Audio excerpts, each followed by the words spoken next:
At ARP, we believe that the issues that matter to people aged 50 and older, like safe streets, accessible housing, and strong communities, are issues that benefit everyone. Earlier, we heard from a full field of candidates in the Sioux Falls mayoral race and at-large city council races. Now, with the runoff election ahead, we're bringing you the top 2 candidates in each race.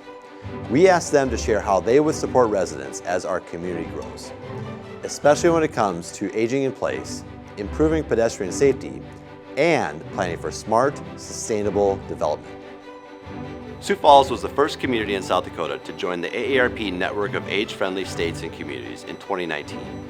With a number of people aged 65 and over predicted to increase over the next 10 years, what steps would you take to ensure residents are able to access housing, transportation, and other services to ensure they can age in place? A lot of families are asking that same question. How do we keep our loved ones in their homes and their neighborhoods as they age? And for me, that's a very personal question. You see, I grew up in a culture where we were not only taught to respect our elders, we were expected to seek wisdom from them. And I was really lucky for it. For example, my godmother taught me how to ballroom dance as a young teenager, and that taught me how to follow before I could lead. And my godfather, he taught me how to sell out of an old Xerox manual, and I still do some of those techniques today. I'm a Shriner, and when I walk in the room, I oftentimes bring down the average age. But I love it because I get to learn from people every single day. So when we look at our city, we need to look at creating a city that's indicative to helping all generations thrive. So that maybe means looking at ordinances to help allow for accessory dwelling units or mother-in-law suites, or making sure that our paratransit and bus systems are reliable. But most importantly, we should be in the business of placemaking for all generations. Look at Jacobson Plaza. It's such a fantastic boon to our community. You see grandparents and grandkids and whole families enjoying it.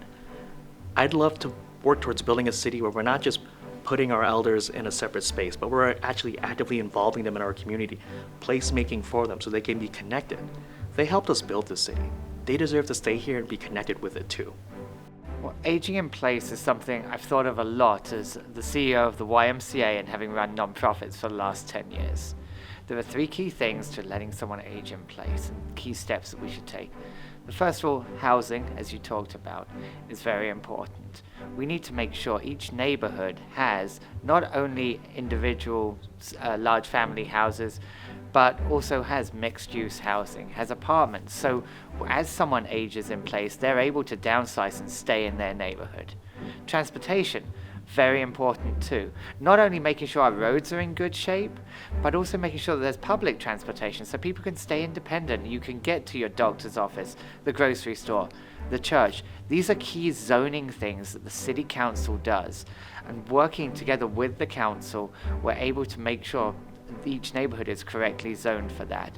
On top of that, another important part is the little things, connections. Making sure that each sidewalk is plowed and kept in good condition. So as you age in the same neighborhood, you are safe to walk around in a well-lit, safe neighborhood. That's where public safety comes into it. As a city councilor, public safety is a key part of my agenda, as is learning more about zoning, making sure that I can use my experience from running nonprofits for the last 10 years, building consensus with positive, efficient, transparent servant leadership to ensure that the city is well set up that you can age in place within Sioux Falls. These are the leaders who will help shape Sioux Falls for years to come. And the decisions they make will impact your daily life, your family, and your neighborhood. Your voice matters, and this election may come down to just a handful of votes. Make a plan, show up, and encourage others to do the same.